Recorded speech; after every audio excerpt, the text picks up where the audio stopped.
Hey guys, what's up? It's Space Jelly here from Space Jelly Reviews. Today I'm going to be reviewing the Hasbro G.I. Joe Classified Series Sergeant Slaughter.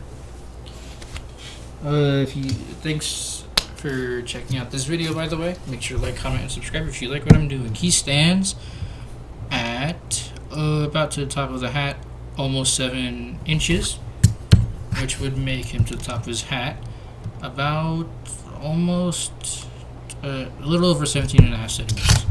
So if we take off the hat and the glasses, he will stand at a little under 17 centimeters and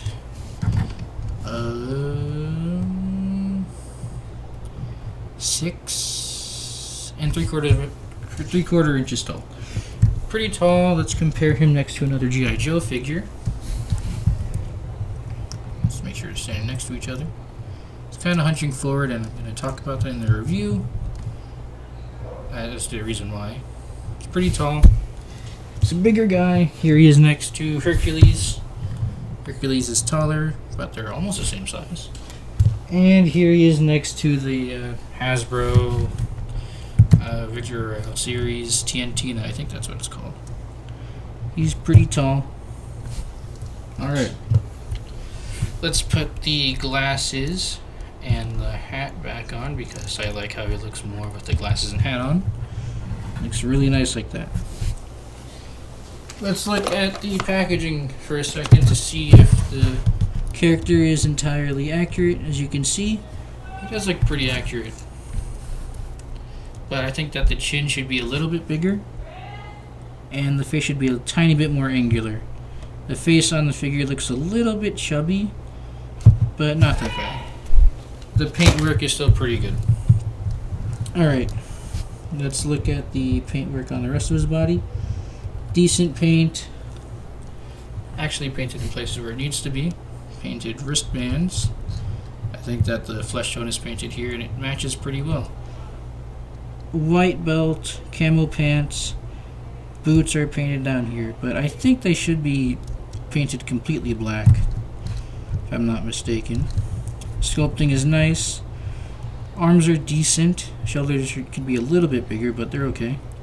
Crazy separation in the bicep, brachialis, and tricep. Really big triceps.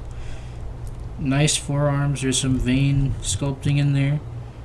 I think it's asymmetrical. I could be mistaken. Crazy traps. He has like huge traps. And you can see some muscles underneath his tank top. Yeah, I think that's what it is. And these are accessories, like I showed you. You can take them off. They're also printed pretty good. Detailed paintwork on the hat and the glasses. Pretty decent. This figure gets there's a few weird parts where the torso is a little bit long, but he still gets like a 9 out of 10. For Hasbro, it's pretty good. Especially, actually, the G.I. Joe line is always pretty good for Hasbro. Accessories, he comes with his whistle. Comes with some pretty decent stuff, actually. Comes with this baton stick. Comes with this little tiny version of himself. Even though this is not the box he came in, would have been pretty cool.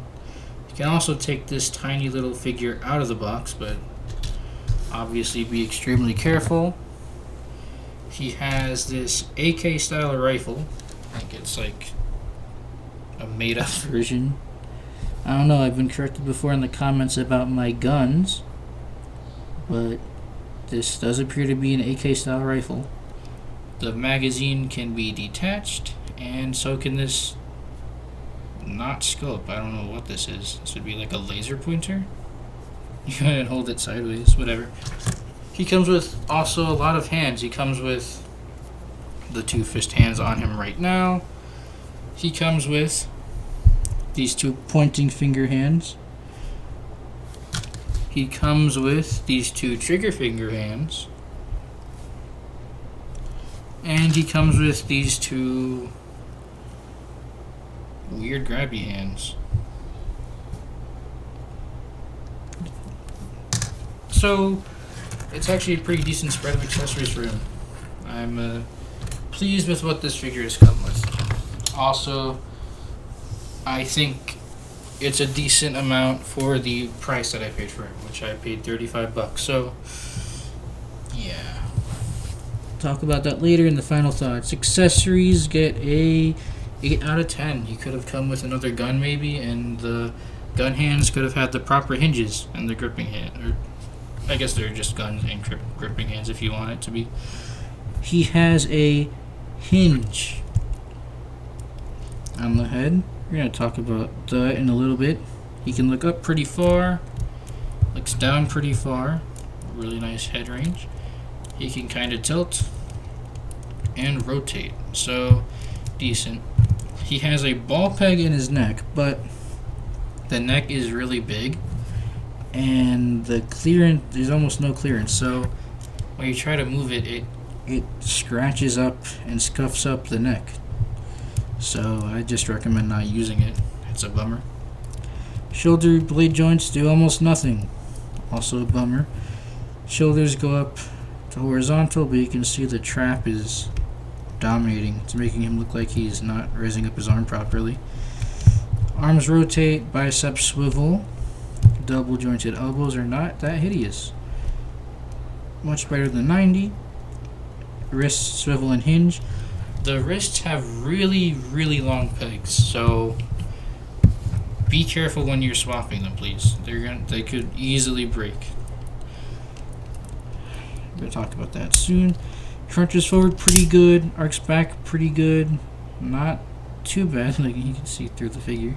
Not too bad looking, but still a little bit protruding. This could have easily just been 2 ball pegs, but there's a problem.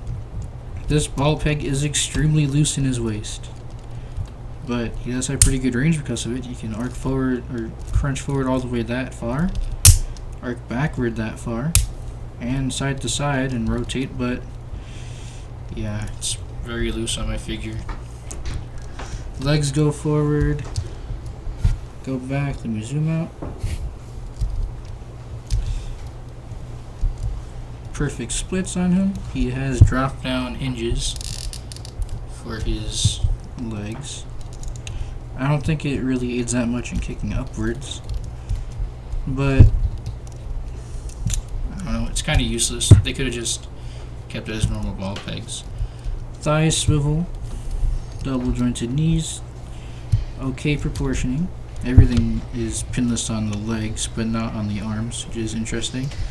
Boot swivel, ankles hinge up pretty good, hinge down, and ankle rocker. So his articulation is okay, except for some looseness in his waist and a few problems with the neck, but not too bad. This figure gets an 8 out of 10 on articulation. So overall thoughts, I think this is a pretty good figure, but obviously the price point isn't for everyone. If you can find him at a good price, I'd get him, but I think he's a bit expensive now, so I don't know.